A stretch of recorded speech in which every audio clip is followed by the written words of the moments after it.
स्वतंत्रता के 75 साल हम सब ने, हमारे देश ने पूर्ण किए हैं। इस उपलक्ष्य पर आप सभी को शुभकामनाएं। हमारे लिए गौरव का क्षण है और हमारे लिए संकल्प का भी क्षण है। 15 अगस्त 1947 को हमको स्वतंत्रता मिली। अंग्रेजों से हमने अपने देश को अपने हाथ में ले लिया। यकायक नहीं हुआ है। और भारत का इतना बड़ा भूभाग एक राजनीतिक छत्र के नीचे, एक सत्ता के नीचे, अपने स्वयं की सत्ता के नीचे तो शताब्दियों के बाद आया।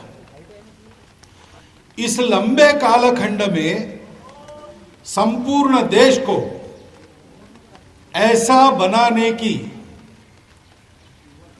भरसक चेष्टा बहुत लोगों ने की। 1857 के बाद का ही कालखंड देखते हैं तो प्रत्यक्ष शस्त्रास्त्रों के साथ संघर्ष,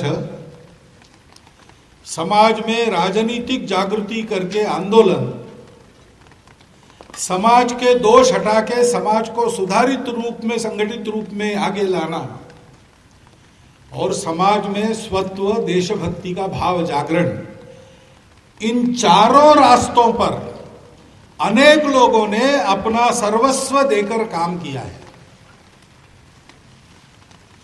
इतना जब किया तब 15 अगस्त को हमको स्वतंत्रता मिली। यानी क्या? तो हम अपने देश को अपने मन के अनुसार बनाए, अपने समाज की उन्नति के लिए, अपने समाज की आकांक्षाओं की पूर्ति के लिए हम अपने लिए अपने देश को बड़ा बनाएं। इसलिए हमको उस देश को चलाने का स्वातंत्र्य मिला, हमने लिया। स्वतंत्र बनाने में अनेक बातें रहती है। जिनको स्वतंत्र होना है उनको सब मामलों में स्वनिर्भर होना पड़ता है। विश्व से संबंध तो रखने पड़ते हैं, लेकिन अपनी इच्छा के अनुसार हम रख सके इतना सामर्थ्य कमाना पड़ता है। जिनको स्वतंत्र रहना है, अपने स्व का तंत्र खड़ा करना है, उनको अपनी सुरक्षा के बारे में एकदम पक्का चाक चौबंद होना पड़ता है और अपने स्व के आधार पर युगानुकूल पुनर्रचना तंत्र की करनी पड़ती है। अपनी संविधान सभा से इस प्रक्रिया का प्रारंभ हुआ। यह प्रक्रिया भी लंबी चलेगी, क्योंकि हमने अपने प्रकृति के अनुसार, अपनी इच्छा के अनुसार, अपनी आकांक्षा के अनुसार अपने देश को चलाने का प्रारंभ 15 अगस्त 1947 को शताब्दियों के बाद किया। तब तक तो कभी सिकंदर, कभी कोई वही अपने उद्देश्यों के लिए हमारे देश को चलाते थे। और इसलिए ये लंबी प्रक्रिया चलेगी। उसमें वही परिश्रम, वही त्याग आवश्यक है।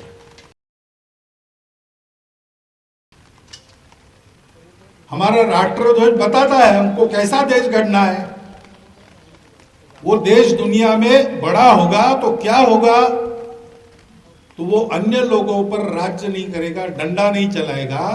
वो तो अपने त्याग से दुनिया को गढ़ेगा, दुनिया के हित के लिए त्याग करेगा। इसलिए राष्ट्रध्वज के शीर्षस्थ रंग को हम भगवा रंग कहते, केसरिया, जो त्याग का, कर्म का, प्रकाश का, ज्ञान का रंग है। और ऐसा हम तब कर सकेंगे तब हम अंतर्बाह्य शुचिता युक्त बनेंगे, पवित्र बनेंगे। अपना स्वयं का मन विकारों से ग्रस्त नहीं होगा, शांत होगा। इसलिए दूसरा रंग सफेद है। और यह हम तब कर सकेंगे जब हम अपने देश को पहले खड़ा करेंगे। तो सब प्रकार की समृद्धि का, लक्ष्मी जी का धर्म पालन करके करेंगे। इसलिए अपने ध्वज के केंद्र में धर्म चक्र है, अपना धर्म प्राण देश है। इन बातों को समझकर हमको अपना परिश्रम करना चाहिए आने वाले दिनों में ऐसा देश तक हमको कभी ये नहीं पूछना चाहिए कि मुझे क्या मिलेगा, मेरा देश मुझे क्या देता है, मेरा समाज मुझे क्या देता है। ये प्रश्न छोड़ दीजिए, मैं अपने देश को क्या दे रहा हूं, मैं अपने समाज को क्या दे रहा हूं, मेरी उन्नति में मेरे समाज की, देश की उन्नति हो रही कि नहीं, इसका विचार करके ही मैं अपना जीवन जीऊं, इसकी आवश्यकता है। जिस दिन इस संकल्प के साथ हम सब लोग चलना प्रारंभ कर देंगे, दुनिया को आश्चर्य लगेगा, दांतों तले उंगली दबाकर दुनिया देखेगी, इतने गति से हमारा देश सर्व सामर्थ्य संपन्न, समरसता युक्त, शोषण मुक्त ऐसा देश बनकर सारे विश्व को सुख शांति का नया मार्ग दिखलाएगा। इसमें कोई शंका रखने की आवश्यकता नहीं। हमारे देश के सब पुरोधाओं ने इस आशावादिता को, इस भविष्यवाणी को प्रकट किया है। उनकी इस आशा को साकार करने के लिए हमारी भी ये आकांक्षा है।